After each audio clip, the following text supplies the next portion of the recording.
이번 주에 정부의 소폭 개각이 단행됐습니다. 국방부 장관에는 신원식 의원이, 그리고 문체부 장관에는 유인촌 씨가, 그리고 여가부 장관에는 김행 후보자가 지명이 됐는데요. 좀 전반적으로 총평을 들어볼게요. 어떻게 보셨나요? 싸우라 개각이죠. 국회 나가서 민주당 의원들에게 밀리지 말아라. 상임위장에서, 대정부 질문장에서, 국정감사장에서 민주당 의원들이 제기하는 의혹에 대해서 강하게 반박을 해라. 잘 싸워라.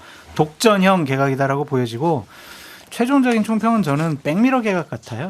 과거지향적이에요. 과거지향적이다. 이분들 개각됐으니까 국민들이 와 희망을 갖고 기대를 하고 이런 것보다는 저렇게 좀 문제 많은 사람들을 개각으로 해서 장관을 임명하는 게 맞나? 과거에 이 사람들 이런 일을 하지 않았나?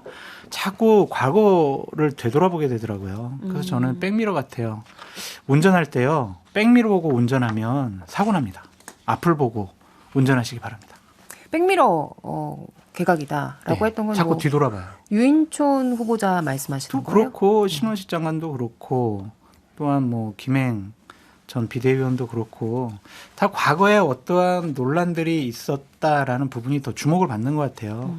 그럼 그 논란들을 하나하나 좀 짚어볼게요. 신원식 후보자 같은 경우에는 이제 발언들이 굉장히 이제 논란이 되고 있는데, 문재인 전 대통령 관련한 발언도 있었고, 또 12.12 군사 쿠데타와 전두환을 옹호해서 또 큰 논란이 됐습니다. 국민의힘에서 추천을 했다는 이야기가 있던데 왜 그런 거예요? 그러니까 어떤 이유로 추천이 됐을까요? 시작. 자, 시작해보겠습니다. 이 쇼츠 영상 나왔다고. 얼마나 쉴드를 잘 치는지. 일단 쉴드 칠 마음 없어요. 일단 추천을 했다고 한다 그러면 대통령이 국방과 안보와 관련돼서는 문재인 정부랑 정책 노선이 완전히 다르기 때문에 그 대통령의 국방 안보 노선에 가장 잘 맞출 수 있는 적임자다라는 데에서는 저는 거기에선 동의. 실제로 국방과 관련된 전문성 매우 뛰어나다. 여야가 공히 인정하는 부분이지만 이제 문제가 되는 거는 결국 말씀하신 과거의 발언들 이런 거 어떻게 수습할 것이냐, 얼만큼 잘 설명해낼 것이냐, 이게 관건일 거고, 사실 제가 조금 더 우려되는 부분은 다른 것보다는 이런 거예요. 그 국방부 장관이 사실상 경질이 되게 된 결정적인 계기 두 가지를 꼽으라 그러면 홍범도 장군 흉상 이전과 관련된 문제, 그 다음에 돌아가신 최성병과 관련된 문제, 이 두 가지가 저는 국방부 장관이 사실상 경질된 데 결정적인 계기라고 보거든요. 네. 그러면 어쨌든 국민들도 그렇고 야당도 그렇고 이 두 가지 사건에 대해서는 문제가 있다라고 보시는 것 같아요. 그리고 실제로 문제가 있어 보이고요. 그렇다 그러면 거기에 대해서 보완 내지는 거기에 대해서 뭔가 조금 더 비판적이고 이를 견제할 수 있는 장관이 오는 것이 국민들 보시기에도, 국민 눈높이에도 전 맞다고 보는데, 이종섭 국방부 장관이 보여왔던 이 두 가지 사건에 관한 태도와 신원식 장관이 이 두 가지 사건과 관련된 태도가 동일해요. 그러니까 입장이 다르지 않습니다. 흉상 이전도 찬성하는 입장이고 최상병 사건과 관련돼서도 항명으로 규정하는 등 사실은 국민 눈높이에 맞지 않는 내용을 두 분 다 공히 주장하셨거든요. 그렇다 그러면 이 경질의 포인트를 어디다 둬야 되느냐, 저는 거기에 대해서는 잘 모르겠다라는 거죠. 정말로 신원식 의원이 국방부와 관련된 전문성이 있는 분인 것은 사실이지만 국민들의 비판이 있는 가운데서 그 입장과 동일한 입장을 신원식 의원이 보이고 있다 그러면 여기에 대한 설명이 저는 확실히 청문회 과정에서 중요한 관점이, 쟁점이 될 거라고 봅니다. 그래서 왜 추천을 했다고 제가 말씀드렸잖아요. 윤석열 정권에 가장 잘 맞출 수 있는 안보 국방 전문가다. 그러니까 윤석열 대통령과의 어떤 뜻이 잘 맞는 그렇죠. 후보자였다. 그러니까 홍범도 장군 흉상 이전 문제와 관련해서도 이 신원식 의원이 가장 먼저 이야기를 꺼냈다라는 이야기가 있더라고요. 작년 10월달 국감 때. 그러면은 이 이념 전쟁, 많은 비판들이 있는데 계속해서 좀 끌고 가겠다, 이런 의중으로 좀 읽을 수 있을까요? 밀리지 않겠다, 계속 끌고 가겠다, 그렇게 생각하는 것 같고, 대통령이 생각하는 바를 더 확실하게 집행을 해라, 그런 강한 의지의 표명이 아닌가라는 좀 생각이 듭니다. 강서구청 보궐선거, 그러니까 올해 하반기 보궐선거가 강서구청장 선거밖에 없어서 그런데, 만약 여기서 선거가 사실 국회의원 배지 한두 개만 걸려 있었어도 제가 볼 때 지금 굉장히 불리한 국면이고, 그러면 오히려 대통령께서 생각을 좀 바꾸실 텐데 지금은 바꿀 생각이 전혀 없고 그냥 일방 직진으로 일방 소통으로 좀 나아가는 부분이어서 저는 이 개각이 그 이재명 대표의 단식을 중단하지 못하게 하는 트리거 같아요. 왜냐하면 개각을 전면 개각을 했는데 개각을 3명을 했는데 도저히 수인 한도를 벗어나는 개각을 했잖아요. 그러면 이거 뭐 어쩌라는 단식을 거야? 중단할 수가 계속 없다, 단식하라는 이렇게 되면. 거구나. 이것만 봐도 이게 지금 소통이 여야가 전혀 의지가 없다라는 걸 저 정확히 보여주는 국면이 아닌가 싶어요. 저는 이제 그런 생각이 들어요. 이제 검찰은 뭐 완벽하게 장악이 됐으니까 더 이상 말이 필요 없잖아요. 근데 군은 장악이 안 된 것 같은 생각을 하는 것 같아요. 왜냐하면 철저히 수사하라, 법과 원칙에 따라. 그런데 철저히 수사했잖아요. 그런데 예전에 검찰을 이렇게 보면 법과 원칙에 따라 철저히 수사하세요 이러면 딱 검사들이 알아가지고 상대방 편은 철저히 수사하고 우리 편은 다 봐주고 이랬거든요. 근데 이제 군대는 그렇게 안 된단 말이에요. 국방부는 보니까. 해병대 박정훈 대령은 안 그런 거잖아요. 철저히 수사하니까 그냥 철저히 수사한 거잖아요. 한마디로 얘기하면 말귀를 잘 못 알아듣는 거죠. 그러니까 말귀를 잘 알아들을 수 있는 사람을 딱 심은 거예요. 근데 신원식. 왜냐면 이게 왜냐면 신원식 장관이 뭐 홍범도 장군 이게 중요하지 않아요. 이 지금 최상병 수사 무마하기 굉장히 중요합니다. 이게 왜냐면 민주당에서도 특검 얘기하지만 이건 뭐 만약에 대통령이 이송을 하지 말라고 했다 그러면 이건 100% 집권하면 걸려요. 무조건. 아니 네. 근데 지금 말씀하신 대로라면 뭐 최상병 수사 의혹과 관련해서 좀 경질된 거다라고 좀 이해가 되는데 대통령실에서는 이거 경질 아니라고 얘기해요. 당연히 경질을 하겠어요. 경질을 하는 순간에 문제가 되잖아요. 잘못을 인정하는 게 되기 때문에 경질은 아니라 그러지만 대한민국 국민 중에 경질이라고 아니라고 생각하는 사람이 누가 있겠어요. 근데 결국은 아마 신원식 후보자의 임무는 딱 그거 하나예요. 지금 이 최상병 사건에 대해서 대통령까지 선이 올라오는 걸 막아라. 어떤 수사 과정이든 그러면 이제 장관, 차관, 대통령 안보 2차장이라든지 법무비서관 이런 사람들에 대해서 다 이제 정리하고 여기 대통령은 아무 관계 없다라고 일단 수사라든지 이거를 마무리 짓게끔 하는 게 저는 1번이라 보는데 왜냐하면 이게 결국은 특검으로 가거나 대통령이 관여되면 이게 결국은 탄핵으로도 갈 수 있는 트리거가 될 수 있거든요. 그렇기 때문에 1번이라고 보는데 그게 쉽지 않을 거다. 왜냐하면 장관이 지금 이제 수사는 경찰이 하고 있어요.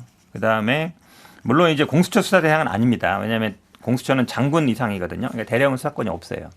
그러다 보니까 이제 공수처 대상도 아닌데, 근데 특검은 어쨌든 국회에서 하는 거예요. 그리고 누가 봐도 법에는 이미 직수 이송하게 돼 있고, 법에는 다 이미 피의자라든지 범죄 사실 기재한 거를 즉시 이송하게 돼 있어요. 수사권 자체가 없기 때문에 장관이 사인까지 했어요. 그걸 뒤집을 사람이 누가 있겠어요. 모든 국민이 다 알죠. 하지만 그거를 어떻게 밝히느냐 문제인데. 신원식 후보자가 범조인도 아니고 또 그거를 지금 국방부에서 컨트롤할 수 있는 상황은 이미 넘었다라고 보고 있습니다. 개각에 대한 평가만 하시지 또 그 뒤에까지 얘기하시고 저는 신원식 후보자와 관련해서는 이분이 과거에 특히 2019년도에 집중되어 있더라고요. 국민의 눈높이와 상식에 맞지 않는 발언들을 많이 하셨는데 가장 저는 그중에 문제 될 거라고 생각되는 게 뭐냐면 안 나오면 쳐들어간다 뿡짜자 뿡짜 이거 같아요. 왜냐하면 그 군령이라는 게 있잖아요. 군령. 이거는 사람 목숨을 갖고 하는 것이거든요.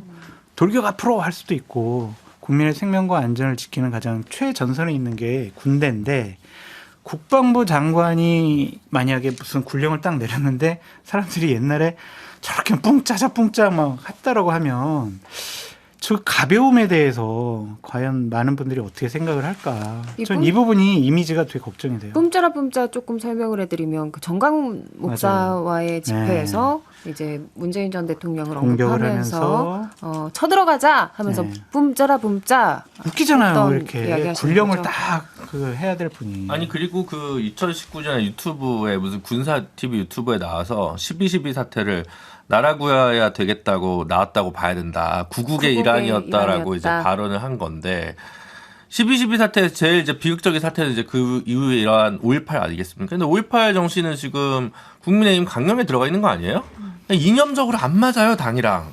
지금 반이념 세력이에요. 지금 당이랑도 안 맞고 국방부의 공식 입장과도 맞지 않아서 그리고 2016년 촛불에 대해서도 반역이라고 얘기했어요, 집회에서. 그러니까 이거는 시대착오적인 세계관을 저는 갖고 계신 분인 것 같은데 이게 사실은 오히려 2020년 총선 당시에 워낙 호떡 공천이 많이 많고 하다 보니까 이분 비례 한 8번쯤 받았나? 6번인가 8번인데 이거 검증 그때 만약에 해가지고 언론에서 세게 들어갔으면 현명을 했으면 그때 이미 날려갔을 것 같아요. 그래서 지금 저는 이분은 그냥 글쎄요 국회 동의 없어도 임명할 수 있겠지만 그냥 임명 강행하면 그거는 대통령이 국정 운영에 있어서 지지율 하락을 더 감내해야 되지 않을까라는 생각입니다. 아무튼 이 발언과 관련해서 신원식 의원의 입장은 그러니까 12.12 옹호 논란에 쿠데타 절대 있어서는 안 돼. 이렇게 해명을 했다는 점 전해드리면서 유인촌 후보자 얘기로 좀 넘어갈게요. 그럼 박보균 장관은 왜 교체되고 갑자기 유인촌 특보가 후보자로 지명이 된 거예요? 박보균 장관 기자 출신인데 오랫동안 얘기가 나왔어요. 부처 장악력이 좀 부족하다. 장악력이 부족하다. 그런 얘기들이 나와서 이제 그 초창기부터 올해 봄부터 그 교체 하마평에 나온 몇몇 장관이 있었어요. 근데 이제 그 중에 0번으로 사실은 뽑혔기 때문에 전혀 이상한 일이 아니다. 근데 MB 정부에서 이제 이미 문체부 장관이셨잖아요. 그러니까 이게 또 MB 정부 시즌 2 아니냐? 유인촌 장관이요? 예. 그러니까 이제 그게 문제인 거죠. 금태섭 의원이 그런 얘기를 했던데 30대 장관을 쓴다더니 왜 올드보이 MB 때 사람들만 전부 다 와가지고 장관급이나 장관으로 쓰느냐 이해 못하겠다라고 비평을 하셨던데 굉장히 뼈아픈 지적이 아닌가 싶습니다. 그러니까 친박을 못 쓰니까 친이를 쓴다는 건데 그게 어떻게 보면 국민의힘이 뭐 몇 년 동안 정파적 내부에서 친이 친박 공천을 하면서 좀 인재풀을 좁게 쓴 영향도 좀 있는 것 같고 그리고 지금 오히려 더 넓게 써야 될 때 대통령이 이념 논쟁에 꽂히면서 이제 그렇게 된 게 아닌가. 그리고 그런 것 같아요. 박근혜 정부는 2014년 지방선거 허니문 선거였는데 이기지 못했어요. 16년 총선도 이념으로 치렀는데 한 석 차이지만 1당을 내줬습니다. 근데 뭐 대패한 적은 없어요. 근데 이명박 정부는 대선 직후에 총선을 했기 때문에 2008년 총선에 대승을 했거든요. 그러니까 승리의 기억들로 가득 찬 확신에 찬 분들이에요. 이분들 같은 경우에. 그래서 그러다 보니까 이제 나 때는 말이야 얘기를 할 때 MB 정부가 훨씬 얘기가 좋아요. 그러니까 막 그런 얘기 들으면 뭔가 안심이 되는 것 같으니까 가까이 두시는 게 아닌가 대통령께서. 이거 뒷얘기를 좀 해드리면 당초에 문체부 장관으로 제안을 받았던 분은 김행 여가부 장관 후보자예요. 그래요? 네, 근데 이제 위키트리 부회장을 하면서 좀 문체부 장관을 하면 업무에 이해상충 부분이 있어서 본인이 이제 고사를 했고 주식 백지 신탁해야 돼서 그런 거예요. 네. 또한 별걸 다 하네 진짜. 100억이 넘어요. 100억이 넘어. 부부 합쳐서 100억이 넘어요. 그리고 최종적으로 유인촌 후보자랑 같이 후보군으로 올라갔던 분이 정병국 전 의원. 이분도 MB 정권 때 문체부 장관을 했잖아요. 예. 그런데 더 잘 싸울 수 있는 분을 유인촌 장관으로 생각을 한 것 같다라고 말씀드립니다. 제가 그 얘기 들으니까 딱 드는데 정병국 의원은 블랙리스트 만들고 막 잘라내고 이런 걸 안 했잖아요. 안에서 문체부 장관 탈락? 했잖아요. 안에서 탈락. 네, 근데 이분은 하셨잖아요. 그러면 딱 이제 이번에도 능력을 출중히 여긴 거죠. 그렇게 딱 이제 방송 원래 문화계들 딱 자를 사람 자르고 정리할 사람 정리하고 이게 탁월한 능력이 있으니까. 그럼 이번에도 반박하기 그거를 기대한다는 말씀이신 당연하겠죠. 거예요? 왜 그러냐면 사실은 윤석열 대통령이 뭐 인재풀 영에 쓴다 그러지만 이제 검찰이라든지 주변에 이랬던 분은 그렇게 많지 않아요. 그리고 이런 걸 다 해본 적은 사람들은 없을 것이고 그만큼 사람이 없다는 뜻이에요. 신원식 후보자도 예전에 유승민 의원하고 가까이 지내고 이랬잖아요. 근데 맞아요. 최근에는 막 이제 홍범도 얘기도 하고 막 세게 얘기하고 그러니까 지금 근데 사람이라는 게 그렇거든요. 그동안 살아온 삶이라든지 궤적을 봐야지 지금 당장 방송이나 언론에 나와서 하는 얘기가 그 사람의 진심은 아니에요. 아닌 경우도 많거든요. 그러니까 계속 이런 반들 중용하면 그런 분이 더 나와요. 막 나와서 세게 얘기하고 그럼 더 이제 격해지는 것인데 그렇게 사람이 없나. 왜냐하면 문화예술이라는 건 아시겠지만 뭐 계속 물론 뭐 나이가 많다고 해서 안 되는 건 아니지만 계속 발전하고 있고 그때와 완전히 달라졌잖아요. 지금 위상이. 그런데도 다시 찾는 거 보면 정말 사람 없다. 주변에 할 수 있는 사람들이. 그리고 그러니까 원하는 게 딱 보이는 거죠. 눈에. 지금 뭐 이동관 방통위원장도 그렇고 유인촌 뭐 후보자도 그렇고 다 그런 거죠. 예전에 이제 칼질했던 경험이 있으니까 한번 잘해봐라. 그 뜻으로밖에 안 보여요. 그런 일이 벌어지지 않길 바랍니다. 그러니까 우려를 당할까 봐. 불식혀줬으면 좋겠습니다. 당할까 봐 그런 거예요. 파이터 개각이라는 비판들이 있는데 저 역시도 약간 파이터 국무위원이 추가적으로 더 필요한가라는 데에서는 좀 회의감이 있습니다. 왜냐하면 지금 뭐 원희룡 장관부터 한동훈 장관 2명밖에 없다고 보는 거예요. 등등 아니 많아요. 해야죠. 보니까 웬만한 국무위원들은 야당을 거의 다 이기고 있기 때문에 저는 새로운 파이터를 또다시 내세워서 야당을 또다시 두들겨 팰 필요가 있느냐라는 회의가 좀 있습니다. 아무튼 요 문제 블랙리스트 문제 관련해서는 유인촌 후보자가 다시 그런 일 없도록 정리해 보겠다라고 입장을 밝히긴 했습니다. 자, 그다음 김행 여가부 장관 후보자 이야기를 해볼 텐데요. 여가부 장관 교체는 아무래도 뭐 잼버리 관련한 이제 뭐 문책성이다 이런 평가가 나오고 있거든요. 왜 웃으셨어요, 장성철 소장님? 저 할 말이 많은데 예. 제가 꼬랑지를 잘라버려가지고 제가 오늘 참 김행 여가부 장관 관련해서는 드릴 말씀이 별로 없습니다. 저는. 김재성 아쉽네요. 위원장님이 저희가 그래요? 장 소장님한테 여러 얘기를 들을 수 있을 거라고 생각했는데 끝나고 해드릴게요. 끝나고. 장 소장님 저 목 내놔야 돼요. 이게 저 꼬랑지만 잘리게 아까 해주세요. 얘기했잖아요. 저 이게 사실은 정보통신망법 위반 명예훼손인데 지금 1급 살인에 준하는 사형에 처해되는 저요? 법 아니 김기현 대표 말에 의하면 이제 1급 살인에 준하는 죄이기 때문에 방송 함부로 했다면 큰일 납니다. 아주. 큰일이에요. 목 아니, 날아가요. 그 기자들과의 인터뷰에서도 이제 장성철 소장님 이름이 언급되기는 했었어요. 꼬리 내렸다라고 얘기하셨다. 네. 아무튼 아니, 꼬리를 내린 거예요? 꼬리 잘랐다고 본인 스스로 자백하던데. 꼬리를 나 꼬리 내리라고 없어요. 강요해가지고 어쩔 수 없이 제가 내리고. 꼬리를 잘라버렸어요 그냥. 어쨌든 지금 이제 김행 장관 후보자 같은 경우는 이제 본인이 이제 그 오너나시피 한 그 위키트리와 김건희 여사의 코바나 컨텐츠가 공동으로 전시회 같은 걸 주최했던 이력이 있어서 그 전부터 친분이 있었던 거 아니냐라는 의혹이 있는 거고, 김행 후보자는 자기는 2016년에 처음 알게 된 사이인데 멀리서 알던 사이다라는 정도인 건데, 이제 2013년부터 양 사이의 관계는 좀 있는 것 같아서 의혹이 있는 상황입니다. 그래서 그 친분 문제와 관련해서는 이제 김행 후보자가 단호하게 뭐 그런 문제는 없다라고 이제 정리를 일축을 했고요. 근데 그 발언 말고도 또 이제 주목을 받은 게 드라마틱하게 엑시트하겠다라면서 이제 인터뷰를 마쳤거든요. 요 엑시트가 정확히 뭘 의미하는 걸까요? 그러니까 여가부 폐지의 일익을 담당하겠다라고 하는 취지로 보시면 되고요. 그냥 관련 업무를 뭐 법무부나 고용노동부나 뭐 보건복지부나 이렇게 쪼개서 여가부 폐지를 그냥 잘 하겠다. 이것이 사실 소임인 것 같다라는 취지로 이제 이야기를 한 표현입니다. 근데 그 부서의 수장이 폐지를 논하면서 좀 이렇게 미소를 짓는 장면 다들 어떻게 보셨어요? 근데 어쨌든 여가부 장관이 되시기 전에 여가부는 폐지된다라는 전제를 깔고 임명을 받은 거기 때문에 뭐 그냥 그걸 알고 있는 후보자가 그에 걸맞는 이야기를 했다고 생각합니다. 근데 저는 폐지할 거면 예를 들면 특별감찰관도 임명을 계속 안 하잖아요. 그건 문재인 정부도 비판을 받은 건데 네. 윤석열 정부도 하나도 임명을 안 하고 있지 않습니까? 그럼 그냥 여가부 장관을 임명 안 하면 되지 않아요? 차관이 권한대행 그냥 하게 놔두면 되는 거 아니에요? 폐지한다면서 1,600억이나 예산은 증액시켜놓고 뭐가 문제인지 잘 모르겠습니다. 김현숙 장관도 그랬어요. 지금 장관도 여가부 폐지 찬성하시죠? 네, 폐지할 겁니다. 그러니까 이게 참 아니 부처를 폐지하겠다는 장관을 임명해서 한다는 것 자체가 웃기잖아요. 네, 차라리 그냥 권한대행을 나면 시키면 될것 되죠. 같은데. 근데 이제 여가부 폐지는 또 법을 바꿔야 되는 거니까 예. 사실은 뭐 정부 조직법 이제 바꾸는 것도 이상해요. 원래 임기 초에 바꾸는 거고 민주당이 또 동의도 안 할 거고 그러니까 어차피 폐지 안 될 거니까 말로라도 그냥 우리가 대통령 뜻에 따른다라고 얘기하는 거예요. 제가 보기에 예가부 폐지가 빠를지 장관 사퇴가 빠를지는 잘 모르겠는데 저는 장관 사퇴가 더 빠를 것 같아요. 그렇게 쉽게 폐지를 할 수는 없을 거다. 근데 이제 그 뜻은 아니까 거기에 동조해야 되잖아요. 네, 그거예요. 그냥.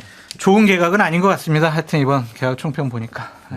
어쨌든 주식 신탁 관련해가지고는 최근에 뭐 유병호 감사원 사무총장도 주식 백지 신탁 못하겠다 했다가 소송에서 졌거든요. 예, 맞아요. 요 김행 후보자 그리고 배우자의 주식 백지 신탁도 큰 쟁점이 될 것 같습니다. 알겠습니다. 이번 주에 있었던 정부의 소폭 개각까지 이야기 나눠봤습니다.